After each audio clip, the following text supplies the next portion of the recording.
Welcome to another lecture. और पिछले lecture में भी हमने प्लानिंग पे बात की थी, लेकिन इस लेक्चर में मैंने एक छोटा सा एक और लेक्चर रख लिया ताकि आपको सब हेडिंग्स और कंक्लूजन की प्लानिंग भी बताऊं अलहदा से, सेपरेटली उसको बताऊं मैं।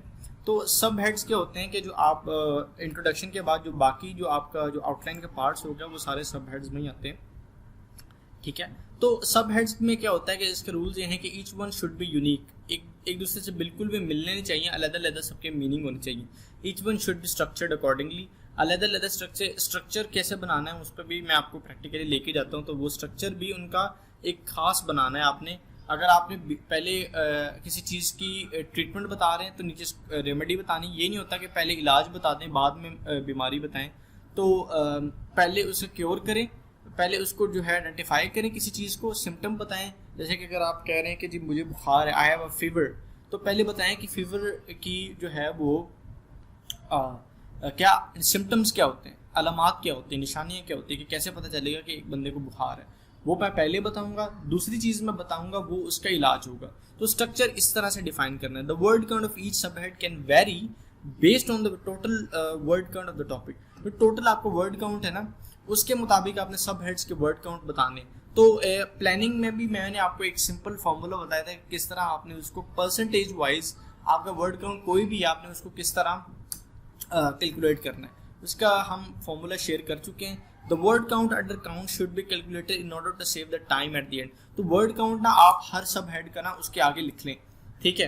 तो इस पे हम चलते हैं, वर्ड इस पे हम अब चलें, अब इसके सब हेड्स देख लेते हैं। इंट्रोडक्शन अगर मैं निकाल दूँ, इंट्रोडक्शन को आप छोड़ दें, इसको मैं किसी और उसमें कलर में कर लेता हूँ ताकि आप कंफ्यूज ना हो कि ये इंट्रोडक्शन है या नहीं है।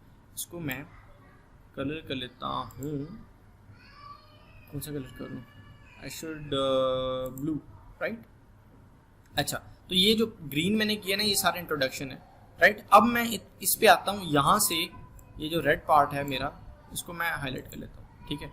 यहाँ से जो आगे जो कॉमन बैड पॉस्चर से आगे जो है ना, ये पहला मेरा सब हेड है, उसके बाद ये दूसरा मेरा सब हेड है, ठीक है।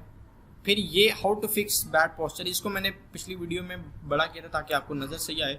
तो ये मेरा तीसरा सब हेड।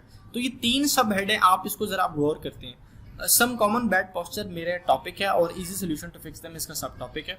तो सबसे पहले मैंने बताया कि वो पोस्चर्स होते क्या हैं, वो कौन से बैड पोस्चर है जिनके वजह से मुझे जो है वो बैठने की वजह से प्रॉब्लम आती है। सबसे पहले मैंने प्रॉब्लम आइडेंटिफाई किए, ठीक है। फिर मैंने उसके कुछ नेगेटिव इफेक्ट्स बताए, ठीक है। अगला मेरा ये हेड, फिर एंड में मैंने सोल्यूशन बताया। तो प्रॉब्लम सिम्टम्स और उसके बाद सोल्यूशन। तो स्ट्रक्चर इस तरह बनाना है। और ये देखिए कोई आपस में मिल नहीं रहा, ये देखिए कॉमन बैड पोस्चर है, उसको बताया हुआ स्वे बैक है, ये फ्लैश बैक है, ये काइफोसिस है, ठीक है, ये फ्लैट बैक है, ये स्कोलियोसिस है, ठीक है, ये एलिवेटेड शोल्डर है और ये डिप्रेस शोल्डर, ये बीमारी है। फिर नेगेटिव इफेक्ट में देखें, वो कह रहे हैं, मैं कह रहा हूँ कि एथराइटिस आपको हो सकता है, पुअर ब्लड सर्कुलेशन आपकी हो सकती है, इंक्रीज पेसिमिज्म हो सकता है आपको, कार्पल टनल सिंड्रोम की बीमारी हो सकती है। तो ये नेगेटिव इफेक्ट्स आ गए उसके। फिर हाउ टू फिक्स देम, उसके देखें मैंने बताया कि आप साइड लेग रेज करें, ठीक है, ब्रिज एक्सरसाइज करें, पुलअप्स करें, हाई प्लैंक्स करें, तो आप इसको फिक्स कर सकते हैं। तो इस तरह से मैंने उसको सोल्यूशन बता दिया। अब देखें कोई हेडिंग आपस में मिल रही है, बिल्कुल भी नहीं मिल रही। और इसको फिर मैंने आपको पिछले लेक्चर में बताया था कि इसको 30% आपने मेन टॉपिक को देना, फिर 20 to 25 सब टॉपिक को देना है, ठीक है। और जो है वो बाकी चीज़ों को हम जो आपका उसके अलावा जो है रेलेवेंट इन्फॉर्मेशन, जैसे ये रेलेवेंट इन्फॉर्मेशन थी, इसको 20% आप दे सकते हैं, ठीक है। तो ये फार्मूला आप कैलकुलेटर आपके फ़ोन में होता है, आपके मोबाइल में भी होता है और लैपटॉप में भी आपको मिल जाता है। तो वहाँ पे आप पुट करें इन्फॉर्मेशन, आपको जो है वो इस हवाले से इंफॉर्मेशन आपको मिल जाएगी, right. So this was all about सब हेड की प्लानिंग, ठीक है। अब हम बात करते हैं कंक्लूजन की। कंक्लूजन बहुत आसान चीज़ होती है। कंक्लूजन में आपने जो ऊपर बात की है ना, आपने उस सारी को बता देना होता है कि जी ये हमने बातें की हैं ऊपर। ये देखें, ये यहाँ से कंक्लूजन, इसको मैं ज़रा कर लेता हूँ, इसको कौन सा कलर किया जाए, इसको कर लेते हैं ग्रीन। ये कौन सा कलर हो गया, ये तो कैची नहीं लग रहा, राइट। इसको हम ये कर लेते हैं, चलें। ये देखें, ये जो मैंने हाईलाइटेड पोर्शन है ये इसका कंक्लूजन है। और कंक्लूजन में मैंने बात को देखें, वो मैंने to wrap up, bad posture is not that difficult to fix unlike other physical problem, it can be corrected with simple exercises which can be done any times of the day. It also does not need a lot of mentorship from anyone.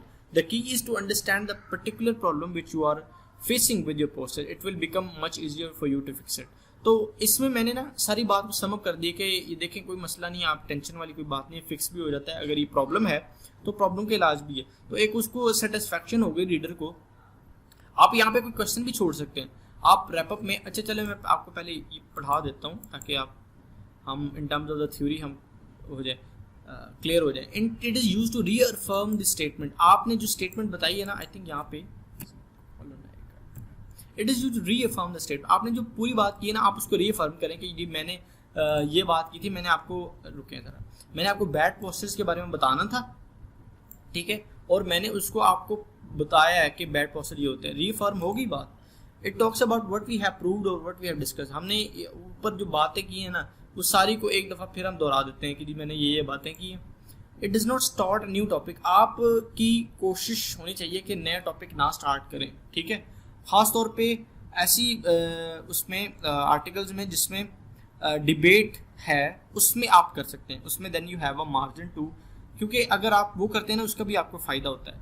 अगर आप debate start करते हैं तो उसकी वजह से comments आते हैं तो लोग उस पर बात करते हैं तो फिर लोग जो है वो बार बार आपकी साइड पे आते हैं। तो वो भी एक अच्छी चीज़ है। अगर आप मीडियम वगैरह पे लिख रहे हैं, एक बंदे की बात आपसे डिसएग्री कर गया, नीचे वाला बंदा कहता है नहीं जी वो सही कह रहे हैं, रीडर राइटर सही कह रहा है, आप गलत कह रहे हैं, तो जो वो इस तरह लड़ते रहेंगे, जितनी वो बहस करते रहे, लड़ना नहीं से कहते, लड़ने is not the right word for it. I mean if you are arguing with something, तो आर्ग्यू करने वाले लोग जो है वो बार बार आते रहते हैं। और ऐसे भी होता है कि एक बंदा आपको कहता है कि नहीं मेरा ये स्टांस इस पे ऐसे है, तो उसके जवाब में जो राइटर है वो अपना पॉइंट ऑफ व्यू देते हैं नीचे कि मैंने ये यहाँ से पढ़ा है और ये मेरी बात कुछ ऐसे है। तो इस तरह क्या होता है, वो उस गूगल को लगता है कि इस बात में ना कोई बहुत इंटरेस्टिंग ये बातें हो रही हैं, तो गूगल उसको रैंक भी करवाता है और इस पर ट्रैफिक भी ज़्यादा आती है इस तरह, ठीक है। और इट शुड बी कंसाइज। चौथा पॉइंट ये है कि it should be concise just like the introduction. तो ये होना कंसाइज चाहिए। इंट्रोडक्शन अगर 100 वर्ड्स का आपने लिखा है ना, तो इसको 50 से ऊपर ना जाने दे वर्ड्स को, ठीक है। तो इसको छोटा से छोटा बनाए, 3 से 4 लाइनों में कंक्लूजन बहुत होता है। इनफैक्ट 2.5 लाइनों पे भी कंक्लूजन लिखा जा सकता है, तो वो कोई इतनी बड़ी बात नहीं है। तो कंक्लूजन छोटे से छोटा होना चाहिए, आपका कम हो, आप जितना कम होगा उतना ही आपको फ़ायदा होगा।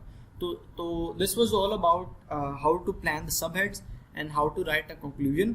एंड सिंपल है प्लानिंग में, इसकी 50 बातें हम ये कर ही चुके हैं। ये तो मैंने इसलिए बता दिया कि आप जो है वो आपको जो थोड़ी बहुत सब हेड से रिलेटेड जो बातें थी, जो थ्योरेटिकल बातें थी, वो आपको क्लियर हो जाएं। कंक्लूजन भी मैंने दोबारा आपको बता दिया और फॉर्मूला मैंने पहले ही शेयर किया हुआ है। तो ये था इस लेक्चर के बारे में, और this was all about this lecture and yeah see you guys in the next lecture.